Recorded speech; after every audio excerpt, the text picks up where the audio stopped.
Tonight, unregulated. The promise and perils of artificial intelligence and the rules needed to govern the potential power of AI. Plus, battle over the border. And we will take this lawsuit all the way to the United States Supreme Court. The Justice Department sues the state of Texas over a floating barrier to stop illegal immigrants. And racism is still alive in Mississippi. Remembering one of the most tragic and shameful moments in American history, the life and legacy of Emmett Till. All this and more tonight on Faith Nation.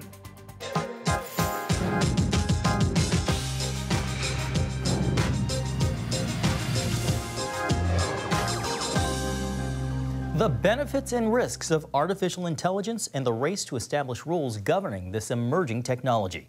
Welcome to Faith Nation from our studio in Washington, D.C. I'm John Jessup. Well, AI, of course, carries tremendous potential, but it also ushers in concerns about creating the proper safeguards for public safety. The developing technology has Washington's leading policymakers scrambling to consider everything from fairness and bias to privacy. CBN's Hillary Powell joins us now on why it's considered an ethical issue. Hillary, AI was also the subject of a Senate subcommittee hearing today on Capitol Hill. That's right, John. President Biden says companies developing these emerging technologies have a responsibility to ensure their products are safe. So far, there's buy-in from 7 leading AI companies voluntarily promising to commit to managing risk. Experts urge they need to also commit to more transparency. Terrorism, climate change, and global poverty. All big problems experts say artificial intelligence and big data can help companies and countries to solve. Technology world leaders are already monitoring. This is a serious responsibility. We have to get it right. And there's enormous potential upside as well. President Joe Biden announced commitments this month by Amazon, Google, Meta, Microsoft, and other companies leading the development of artificial intelligence technology to meet a set of AI safeguards brokered by the White House. In a Senate subcommittee hearing Tuesday, lawmakers expressed the need for more research on the potential for harm. I've come to the conclusion that we need some kind of regulatory agency, but not just a reactive body. Professor Susan Ariel Aronson is an expert on AI governance and says responsible innovation can only be as good as the data companies are sourcing. Are the data sets diverse and complete enough so you have an accurate representation of people? For example, do people of color, are they jailed more than other people? Are white people more racist than Hispanic people? I think you get the point. We need to make sure that the data is complete and accurate and diverse. And how do you do that? Under the White House agreement, companies commit to publicly reporting their AI systems' limitations when it comes to societal risks, such as the effects on fairness and bias. President Biden highlighted the measure in a recent press conference. First, the companies have an obligation to make sure their technology is safe before releasing it to the public. That means testing the capabilities of their systems, assessing their potential risk, and making the results of these assessments public. Aronson says people are both consumers and suppliers of AI data and insists Congress should be looking at safeguards for privacy, a word mentioned just once in a fact sheet from the Biden administration about company commitments. One thing I don't see Congress discussion, but I think would be really helpful is we should use corporate governance rules to ask companies to be public about how they use our data and how they protect our data. Experts say it would also be helpful for people to know how their data is mined with proprietary data sets.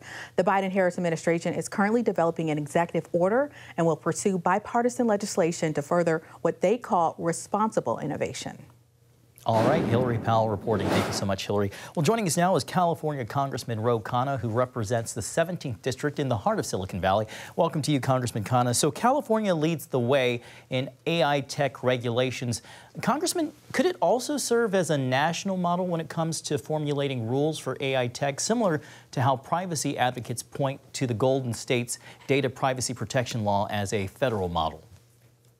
Well, I think we're going to need to do more. My view is AI obviously can do extraordinary things. It can customize medicine, customize education, assist doctors in making diagnosis. But we need an AI regulatory agency, a safety agency like we have the FDA, and that should be the model at the federal level. So along those lines, senators today weighed how to regulate AI and establish principles for regulation in a Senate Judiciary Subcommittee hearing. Do you think we should adopt certain principles to govern AI? And if so, what are they and who's responsible for coming up with them, government or business?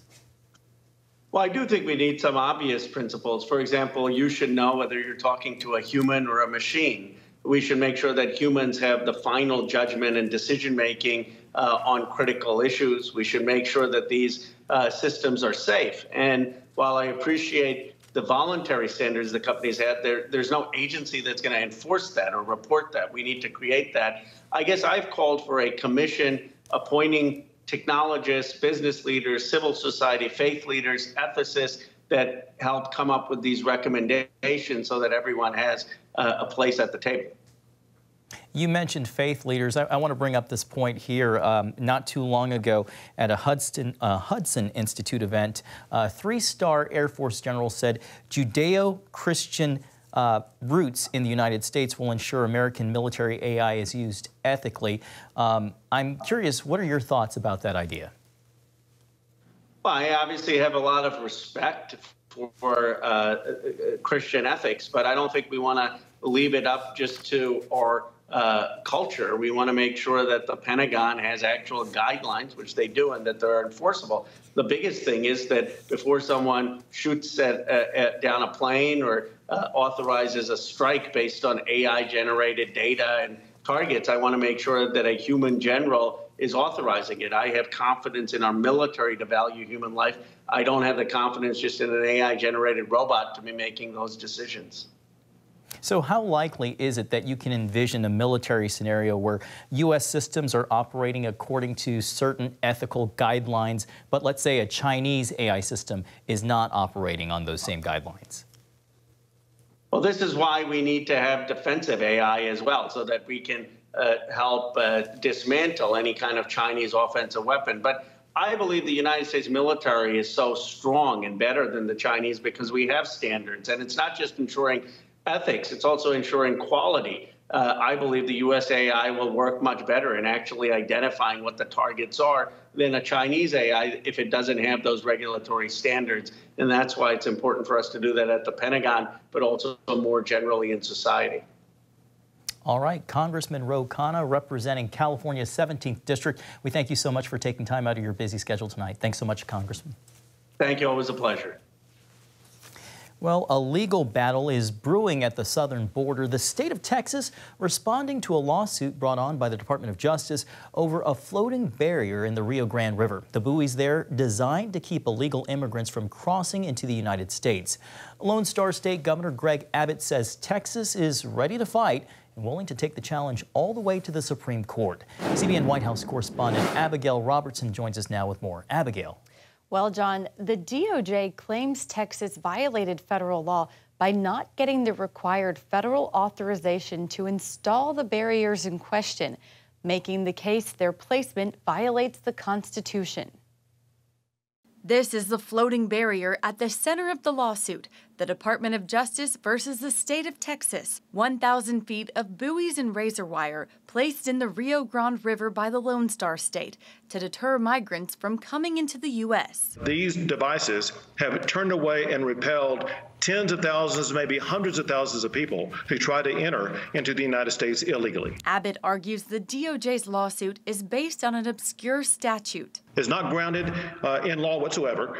We believe we have the right to do so, and we will take this lawsuit all the way to the United States Supreme Court. In a letter to President Biden, Abbott insists Texas has a sovereign interest in protecting its borders, writing, "See you in court, Mr. President." The White House calls his actions unlawful and dangerous and says the barrier risks the lives of Border Patrol agents and undocumented immigrants. What you see the governor doing is dangerous and unlawful, and it's actually hurting the process. The barrier first made headlines after an unnamed state trooper wrote an email to a superior raising concerns that Abbott's border policies have stepped over the line into the inhumane, adding, "We need to recognize that these are people made in the image of God and need to be treated as such." I think there's sort of a pilot to test it out and see how it works. If it does, in fact, funnel immigrants to go around it on one side or the other. The problem that we're seeing is that people are going around it and it's pushing them into deeper waters or less safe waters. And so we are seeing a lot of rescues being done. We're seeing people forced into the barbed wire that the National Guard has set up on the southern border. Washington Examiner reporter Anna Giaratelli shared the following images on Twitter of injuries migrants sustained from the barbed wire. We are seeing a lot more injuries increasing in June and July, and quite a few number of deaths, usually at least a half a dozen to a dozen per week, just in Eagle Pass. And the state trooper who wrote the email claims he believes in the governor's efforts to crack down on illegal immigration, but argued they need to operate in the eyes of God, and suggested lighting the barbed wire on the shore at night and removing the wire and barrels from the river completely so they don't trap people. John? It is a difficult issue. Abigail, on a related note, though, earlier today we learned a federal judge in California ruled against the Biden administration, handing the White House what seems to be another setback in its immigration policy. Well, that's right, John. The policy aimed to limit the number of people eligible for asylum by saying if migrants cross the border after passing through other countries first, such as Mexico, and do not apply for asylum in those countries first, then they are not eligible for asylum in the United States. And the ACLU argued the case against the Biden administration, with the judge ruling in their favor, but put the ruling on hold for 14 days pending appeal. The Biden policy took effect in May and is thought to be one of the factors currently driving down the number of illegal crossings at the border. All right, CBN White House correspondent Abigail Robertson, thank you so much for that report, Abby. Coming up, unrest in the Holy Land, leading some to warn of a coming civil war. Next on Faith Nation. Welcome back. Could civil disobedience turn into civil war? Some worry that's where Israel is headed after Monday's historic Knesset vote, placing limits on the Israeli Supreme Court's use of the so-called reasonableness standard. The move exposes a deep divide over reforming the judicial system and the Holy Land's highest court. CBN Middle East Bureau Chief Chris Mitchell has more from Jerusalem. Just hours after the vote, Prime Minister Benjamin Netanyahu extended a hand to the opposition on national TV. I say to the opposition leaders, you can continue to argue, you can continue to fight, but you can also do something else. You can reach agreements about what to do next. Let's come to an agreement. This is my call to you, and I extend my hand to call for peace and mutual respect within us. Opposition leader Yair Lapid announced he will challenge the legislation in the Supreme Court. That could set up a major showdown between the justices and the legislature in the coming months. In the meantime, demonstrations continued throughout the night in Jerusalem and Tel Aviv. Protest leaders say their fight has just begun. And former Prime Minister Ehud Olmert told the media that Israel is now entering a period of civil disobedience and even civil war. However, Prime Minister Netanyahu began his message with a hopeful note. He was moved when he saw a video of demonstrators from both sides in a train station, with advocates of judicial reform going up and opponents going down. ACLJ Senior Counsel Jeff Balaban explained to Gordon Robertson on the 700 Club why he feels the legislation was necessary. There's no constitution that tells you what's right or what's wrong. These unelected judges who self-perpetuate just can decide to nullify the acts of the democratically elected branch of the government. And that's the problem, one of many problems that are seeking to be solved by reform. Despite their differences, they began to reach out and shake hands. As Netanyahu said, not as enemies, but as brothers. Chris Mitchell, CBN News, Jerusalem. Thank you, Chris. A murder that marked a turning point for civil rights in America, and the announcement on how the nation will soon honor the life and legacy of Emmett Till when we come back.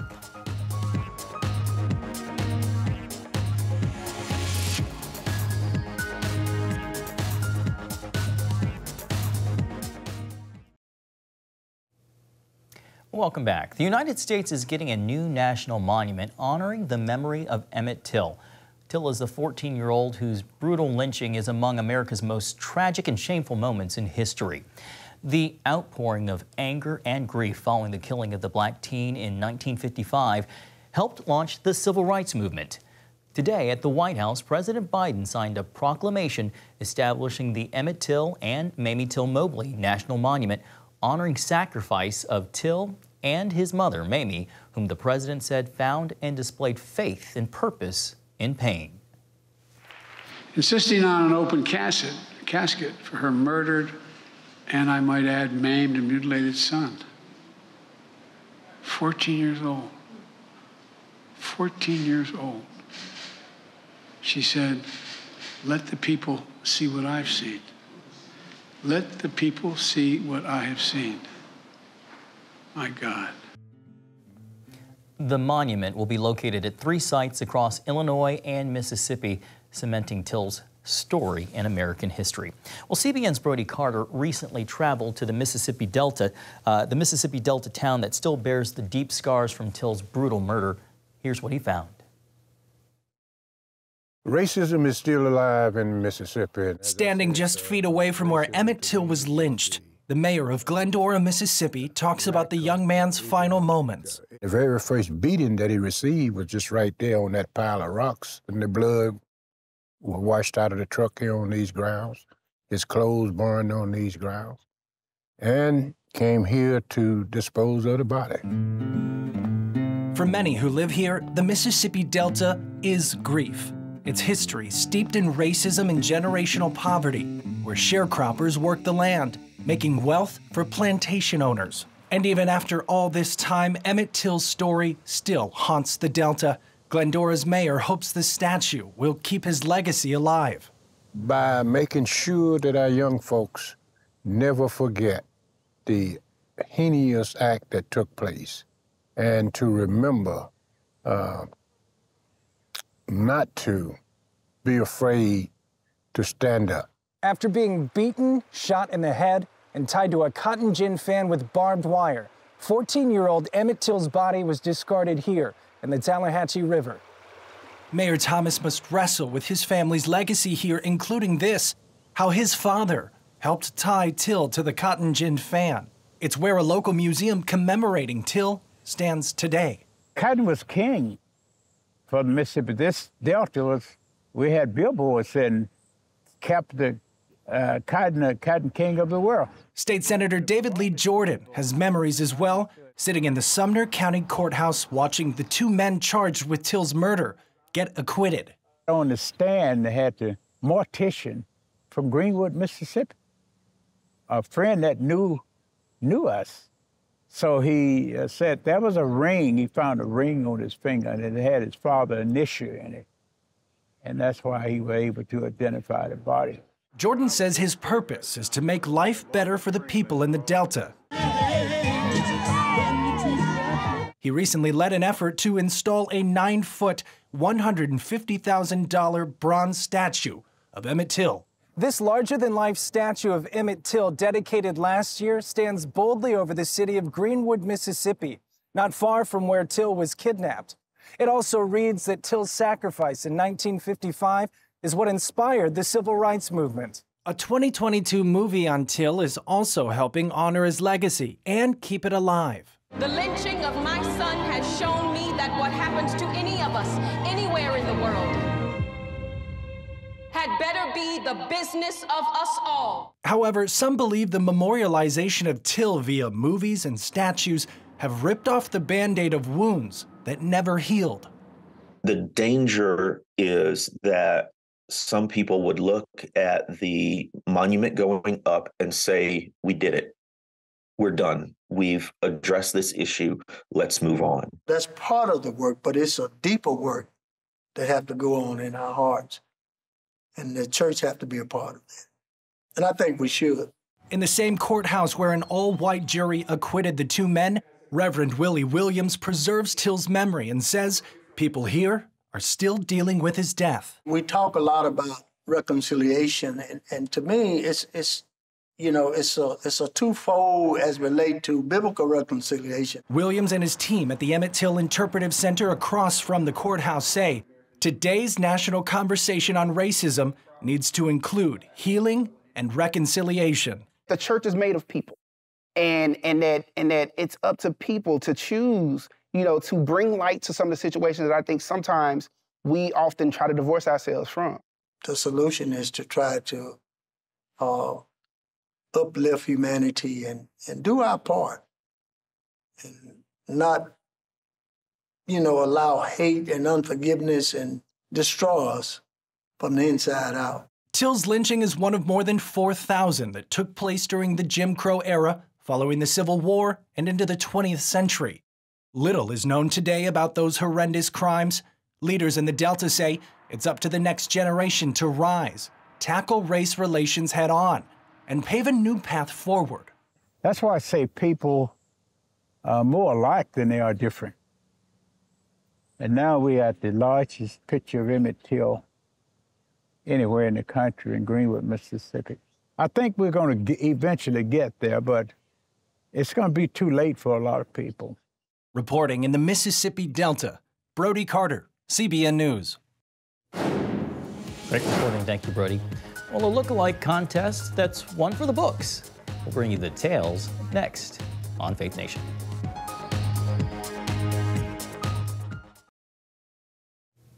And finally tonight, it is the highlight of Key West's annual celebration of all things Hemingway, an Ernest Hemingway look-alike contest. This year, a retired broadcast engineer from Wisconsin, Garrett Marshall, triumphed over 100 other entrants at the contest.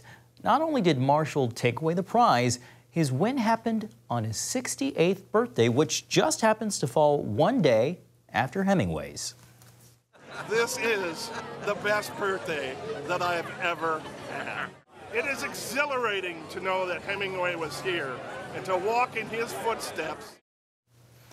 Hemingway Days, as they're called, pays homage to the legacy of the Nobel Prize-winning author, raising scholarship funds for key students, and it amassed nearly $125,000 at this year's festivals. Congratulations to him, and I have to say he does kind of favor Hemingway.